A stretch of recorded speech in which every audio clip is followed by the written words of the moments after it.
Recording in progress. Enggak. Oke. Soalnya aku baru sampai dari Bukjong itu, kakek. Oke, Miss Yuni lagi live nih secara langsung dan tidak langsung suaramu masuk di YouTube sama di Facebook. Ada yang bisa dibantu? Gini loh, Miss, aku kan lagi pertama itu nunggu visa itu kan aku part time di dia 2 bulan gitu. Pas aku udah jalan 4 bulan ini, setiap bulan itu selalu dipotong. Kalau libur itu dipotong gaji gitu, nggak terima gaji. Terus? Terus kalau misalnya kemarin kaca pembesar itu kan dia nggak tahu taruh di mana, kakek nenek kan nggak tahu taruh di mana, motong duit aku, duit gaji aku.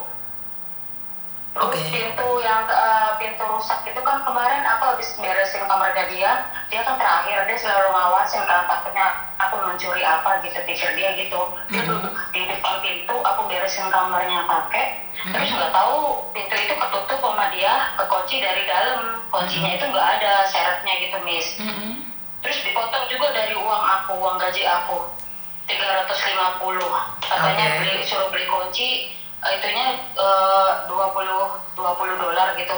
Terus kan securities ini ngomong kalau nggak ada syaratnya yang buat contohnya itu nggak bisa, katanya harus ada contohnya, kata gitu.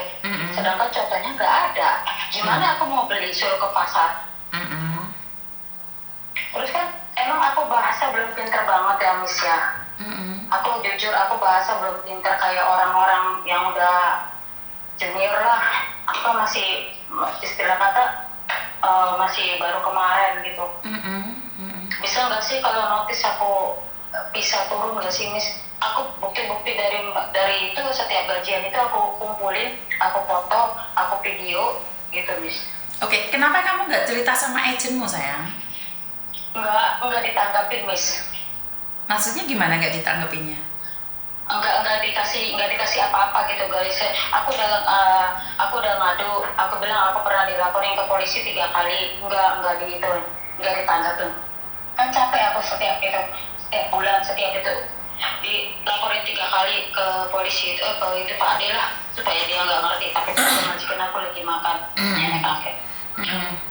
Wah, terus Pak Ade itu kan ngerti, kamu ditanya pelan-pelan, aku kan kalau bahasa sini walaupun sedikit-sedikit paham ya. Terus polisi Pak Ade itu ngomong, katanya kenapa katanya ini kok bisa gini. Terus aku terangin, aku pertama itu dilaporin Pak Ade itu, aku gara-gara dikasih boneka sama temen, dilaporin sama dia, katanya itu boneka itu kotor. Aku bilang ini bersih boneka.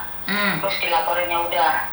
Terus kedua, aku dilaporin gara-gara hilang gunting. Udah. Pak Ade itu ngerti ya. Terus ketiga, aku dilaporin juga, disangka aku nyolong dokumennya dia, kayak ya dokumen lah, kayak paspor, ID, kata apa gitu, ketemuan gitu ya.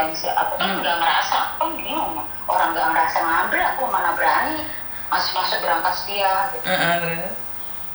Terus ya banyak gitu ya. Cuman aku kemarin itu aku lapor ke agent, aku sebarin yang aku dilaporin gini nggak ditanggapin, jadi omong, nggak diem aja. Terus aku bilang aku setiap bulan gajian tuh selalu dipotong, aku nggak dikasih makan, aku beli beras sendiri, minyak sendiri, apa sendiri, tetap kenal sendiri. Gaji kadang-kadang 37, kadang-kadang 4727. Sekarang mau digaji lagi, aku dipotong 4337. Coba gimana, dari mana coba? Mis, aku tuh udah capek, Mis, sudah 6 bulan loh aku sabar. Dari 2 bulan itu aku nggak apa-apa lah, masih part time gitu ya. Yang 4 bulan sekarang ini aku setiap hari dipotong, beli ini uang aku, beli kaca pembesar uang aku, beli ini. Kaca pembesar kenapa kamu yang bayar? Yang buat itu loh, Mis, supaya dia kalau baca kan, nama kakek nenek kan nggak bisa ngeliat tulisannya kan kecil-kecil, jadi beli kaca pembesar yang itu. Lah iya, tapi kenapa kamu yang bayar, sayang? Iya, nggak tahu, makanya ini dipegang sama dia. Makanya capek, Mis, aku bisa nggak gitu, Mis, tolongin aku bisa nggak gitu, aku notis gitu. Loh, notis bisa, tapi kan visa turun atau enggak kan tergantung dari imigrasi, sayang. Bener nggak? Kamu di Hongkong berapa lama? Aku pertama dulu pernah notis juga di Tembun, dapat 10 bulan, dapat potongan itu majikan jam 3 pagi aku tidur, bangun jam 6. Full aku kerja sampai saking gak kuatnya aku habis potongan gitu Miss, aku kuat-kuatin 10 bulan aku habis potongan aku langsung pergi. Gimana aku nggak ada istirahat, ngepel sehari sampai 10 kali Miss. Oke, di awal kamu cuma 10 bulan dan sekarang cuma 6 bulan. Enggak, dulu pernah juga aku di Mongkok Miss. Berapa lama? Setahun, kan majikan aku butuhnya cuma setahun. Aku difiniskan. Dia dengan alasan pergi ke Shanghai, kayak ikut anaknya di bel itu. Untuk dia katanya dia pergi dapat surat itu, baguslah istilah kata rekomnya. Terus udah, terus di sini kontrak ketiga ini ya ini Miss. Jadi berarti kan 2 tahun kamu ada 3 majikan dong sayang. Pertama 10 bulan, 3 tahun 3 majikan. Iya. Nah, apakah bisa turun visa ya? Itu tergantung imigrasi, itu sepenuhnya tanggung jawab imigrasi sayang. Saya nggak bisa ngomong ini, karena kamu 3 tahun 3 majikan. Yang paling utama adalah sebenarnya kamu ngobrol dulu sama agenmu, kan agenmu masih bertanggung jawab atas kamu sayang. Benar nggak sih? Tapi agent aku tuh Miss orangnya apa ya? Kamu harus dapat skor bagus katanya. Ya gimana mau bertahan aku Miss, setiap bulan aku udah ngomong, aku bilang yang masukin aku bawa tiket Mbak. Aku kalau begini caranya, aku setiap bulan selalu tekor loh Mbak. Uang makan aku nggak dikasih. Sedangkan semua makan aku beli sendiri. Kayak beli beras, kayak beli minyak. Terus setiap bulan itu, setiap aku libur itu selalu dipotong. Ada kesalahan apapun selalu dipotong. Sekarang udah ada kwitansinya dia, cuma dapat 4.337. Coba Mas. Oke. Kalau kamu tidak keberatan, datang saja ke kantor saya kalau gitu. Mau? Oh nggak apa, iya sih nggak apa-apa. Tapi Miss Mila nggak apa-apa lah, aku kerja di Makau Miss. Tapi Makanya- terbatasan bahasa aku. Makanya kamu datang ke kantor saya. Datang ke kantor Oma, kita ngobrol. Iya. Iya, Udah, insya Allah aku hari Minggu besok ya Miss. Aku kan tadinya mau nggak ngomongin Miss karena aku pikir kali aja dia kan kemarin udah diomongin sama ponakannya. Pikir ada perubahan, tapi tetap aja nih setiap bulan itu nggak ada perubahan. Aku capek gitu.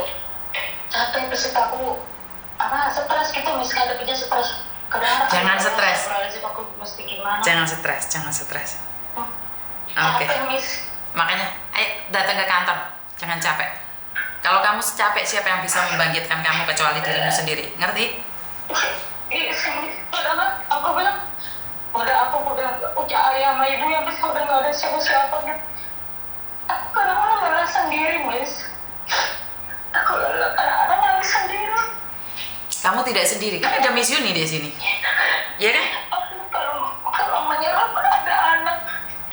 Kalau nggak menyerah aku begini saya tuh gak dilakukan Miss. Nggak boleh menyerah dong. Miss Yuni kan tunggu kamu. Kan Miss Yuni bilang, aku tunggu kamu di kantor.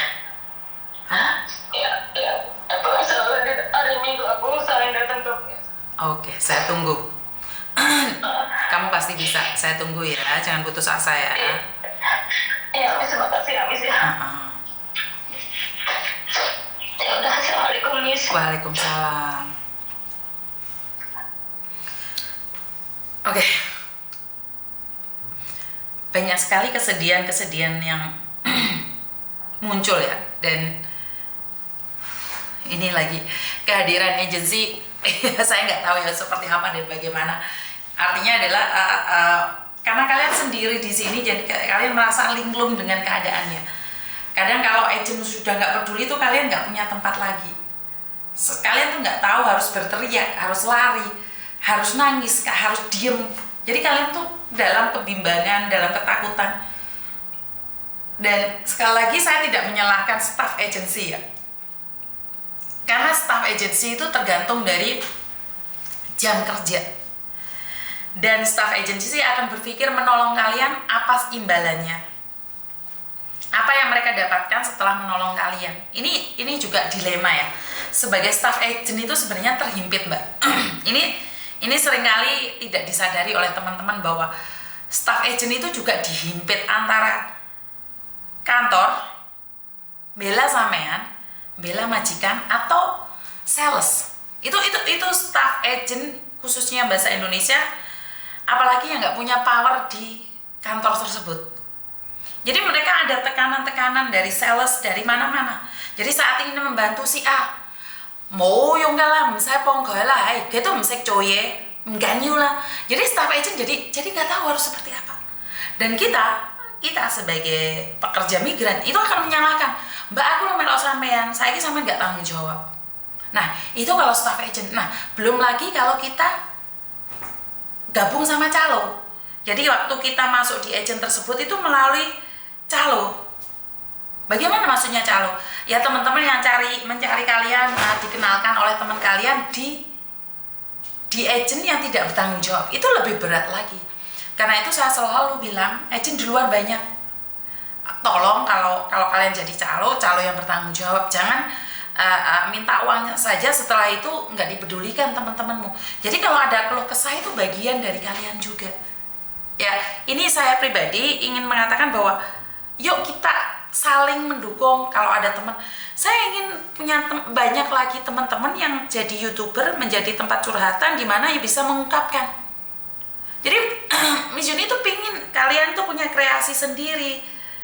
Ya saya tahu sebagai pekerja migran kalian tidak ada waktu, tapi mendengarkan keluh kesah, mendengarkan rintihan itu memang sangat berat ya Mbak ya. Lewong kita hidup itu sudah banyak beban loh Miss. Dengar nawang curhat itu ndasku yang ngeluh. Nah, bagaimana kita bisa menanggapi orang lain sementara kita belum selesai dengan masalah kita? Ya memang sangat sulit. Jadi saya sendiri itu lebih memilih untuk membuka diri. Karena saya itu merasakan apa yang kalian rasakan. Mungkin orang berkata beda, enggak sama. Kita selalu menganggap masalah orang lain itu lebih ringan dibandingkan dengan kita. Sama Mbak. Caranya aja nggak kelihatan. Seperti yang saya katakan tadi bahwa banyak orang yang mencocoki lagi. Apa yang ngono bahasanya? Itu seolah-olah, wah seperti ini loh, pasti seperti ini. Kalau seperti ini, pasti seperti ini. Enggak. Kadang-kadang apa yang saya pikirkan, belum tentu apa yang kalian pikirkan. Karena itu jangan berprasangka buruk dengan siapapun, dengan apapun. Ini saya selalu katakan. Yang saya katakan bahwa suamiku selingkuh, duitku dintek nih. Iya, kamu boleh prasangka seperti itu. Bagaimana caranya untuk tidak prasangka lebih jelek lagi? Ya duitnya cekelen. Biar kamu tidak mengundat-ngundat. Biar kamu tidak merasa kecewa. Dan di sini kemarin kalau kalian tahu ada salah satu mbaknya itu pacaran sama baby. Jadi baby. Akhirnya si bebek ini mengambil uang 8.600. Gara-gara bebek dan baby akhirnya kehilangan uang 8.600. Ini si bebek baby ini masih butuh uang lagi 44. Cowok Korea ganteng banget. Nah, saya minta maaf kadang-kadang kata-kata saya tuh udah ngepok. Sebenarnya saya nggak pantas mengatakan itu ya Mbak ya. Sampai saya tuh sekarang saya sadar bahwa aku ngelok nih kalian kok kebablasan. Minta maaf, sekali lagi saya minta maaf. Aku ngamuk deh kalian kok kebablasan. Karena kalian saat saya berbicara halus kalian tuh nggak nyantol. Aku tuh gak kepingin mengeluarkan kata-kata kasar. Saya tuh tidak ingin mengeluarkan kata-kata kasar. Tapi karena wes mampet utekku ya mau, ternyata jahatku ya metu. Akhirnya aku membengok-bengok dan membeker-beker. Sebenarnya saya minta maaf banget Mbak. Iku hasilnya nilai aku kembali lagi pada pikiranku. Kenapa saya harus ngamuk? Oh yang dibohongin kalian. Karena saya merasa bahwa kalian tuh adalah keluarga saya, bagian dari hidup saya. Saya tidak terima nih 8.600 diambil oleh pencuri, diambil oleh sindikat. Kenapa kalian tidak menyumbangkan pada orang lain? Benar gak sih? Jadi saya tuh benar-benar minta maaf. Benar-benar minta maaf. Konten saya akhir-akhir ini saya sadar ya, kok gampang ngamuk saya itu. Gak tahu kenapa. Nah, kemarin orang-orang terdekat saya mengkritik. Saya tuh gak suka dikritik. Saya benci dikritik. Saya marah dikritik. Tapi setelah mereka pergi saya cuma mikir, benar juga ya. Jadi kalian mikirnya sudah saya geleng ke sana. seperti ini. Saya tuh nggak mikir bahwa kalian tuh saya geleng ke sana, saya geleng ke sini. Yang saya tahu, oh seperti ini. Benar nggak sih? Jadi Miss Yuni itu sebagai public figure nggak boleh dong seperti ini. Saya nggak suka kalian mengkritik, tapi tak pikir-pikir bener juga sih. Bener juga, karena kalian modelnya netizen itu cocoki lagi. Alah sembuh ngono kuwi. Jadi modelnya dicocok-cocok no. Padahal kudu. Nah dari situlah ini saya belajar bahwa oh iya seperti ini, oh iya seperti itu. Jadi aku sampai ngomong wes kak mau live aku wes males bu kebablas cangkapku jeplak. Yo Miss kudu live. Ya wes bingung saya nih. Miss Yuni sebagai public figure like ngomongin cangkapnya rodok distreng Miss. Yo lali kadang-kadang kebablasan karena mengamuk-ngamuk tadi. Ya itu adalah rem cakram di mana saya merasa biasa aja, tapi kan belum tentu orang lain merasa biasa. Dan waktu saya mengatakan dapat kaos golput, responnya macam-macam. Benar gak sih?